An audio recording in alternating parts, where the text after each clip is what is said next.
Welcome to another edition of Turn 6 Garage, and today we're discussing the fleet.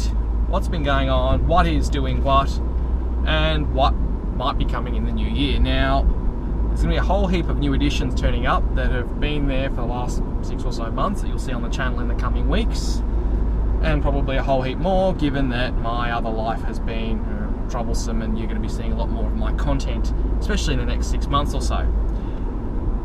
But let's start with the cars.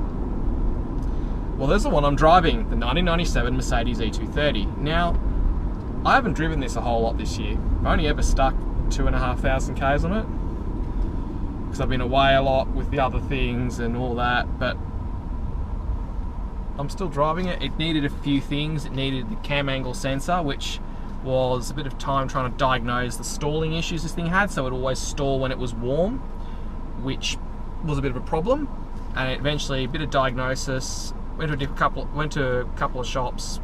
One of them is an authorised Merc shop who was able to diagnose it and able to work out that it was a cam angle sensor, and we've just changed that, which is really good. So, and you'll be seeing more of the Mercedes in the fleet a bit later, especially in the new year. There's another one that's turning up.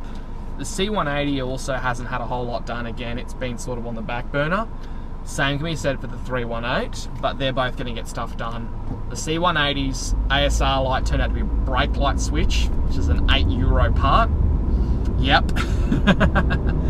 And it needs tie rods and steering shock, which it's going to get, as well as the thermostat. This one in the E is really good, but in the C, the thermostat always reads cold, so it needs a brand new thermostat. It's 20-something years old, 25 years old, so what do you expect? The BMW 325 has been one of the cars I've driven a lot this year. In space of about a few months, it's done about 5,000 Ks, which is amazing. The 325 gets a full oil change in the new year and a full fluid flush, because the car's been recommissioned, there'll be things that need to be dealt with. There's still some suspension work that needs doing on the 325, but other than that, it's been really good. Audi's been flawless. There's been nothing up with my A4. Everything's been going right with my A4, and that's been the one I've been driving a lot when I've been doing my other thing in South Australia.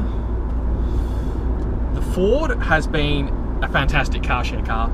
The car has been one of the most popular ones during the period of October and November in that area. It was rented from mid-October to mid-December, only literally 24 hours at a time it was stationary, which was amazing.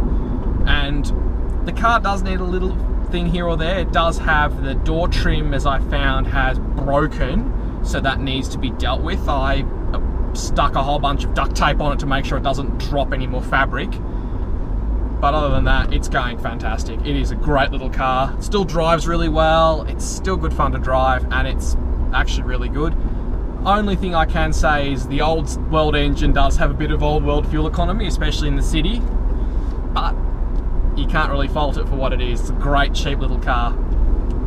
The Renault is getting some more work done. This is me being a bit of a moron and not changing the V-belt when I did the time belt and water pump. I don't know why I didn't do that, but that's what happened. On a rental, no less, it broke. Nice. And yeah, not very good. So that's being sorted out now. All the parts came in. Not an expensive problem, because bits for the thing are really cheap, because there's how many million 1.9 DCIs floating around in Europe. But the Renault is hopefully going to be back on the road soon. Then it'll be back earning some money in the car share fleet. But before that, it was doing very well for itself. It appears people will drive a diesel Renault Megane when the price is right, which is good.